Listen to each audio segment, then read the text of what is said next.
Donc je crois en Dieu, le Père. Le Père, c'est une expression qui a, qui a cours dans beaucoup de religions où on considère Dieu comme Père, étant donné qu'il est la source dont on vient, on se reconnaît dans une filiation à son égard. Et cette filiation se traduit par une réalité paternelle, voire maternelle aussi, quelquefois. Et dans les religions sémites en particulier, cette manière de penser Dieu est très présente. Mais par contre, elle est difficilement exprimable simplement par le thème de Père. Euh, et c'est là que Jésus intervient d'une manière très neuve.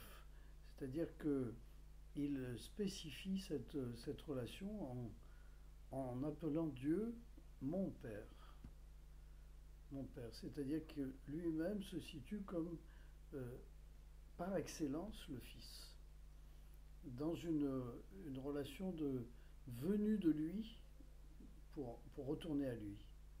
Donc il est la source. Je reconnais avec le Christ que je viens de lui et je reconnais avec le Christ que je vais retourner à lui.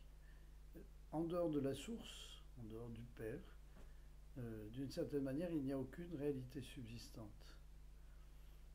Et cette manière de se situer dans l'existence, fondamentalement dans une relation filiale à l'égard du mystère de la source, est très, très originale de la part de Jésus.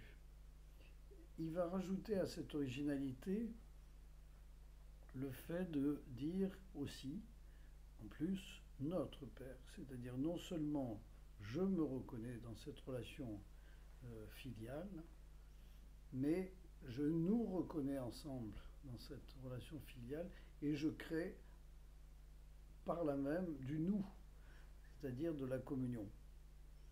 Donc se reconnaître ensemble comme venant de la même source, c'est assurer ensemble une possibilité de fraternité.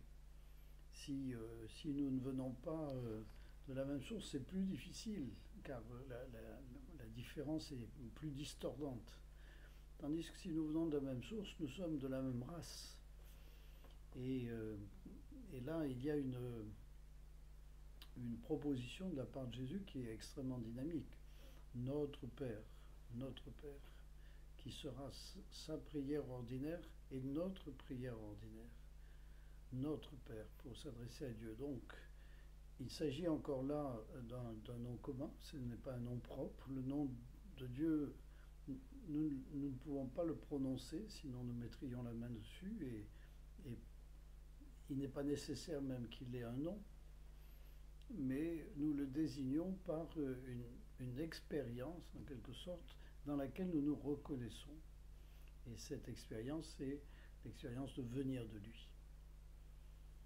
Donc, assumons cette dimension de notre existence qui n'est pas si simple, car elle se réfère aussi à de mauvaises expériences que nous avons de la filialité à l'égard de nos parents, quelquefois.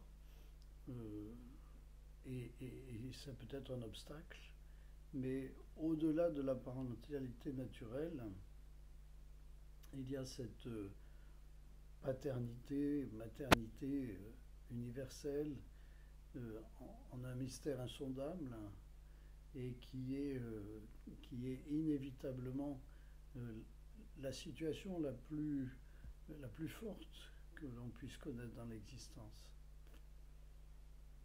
Accueillons cette dimension dans notre vie.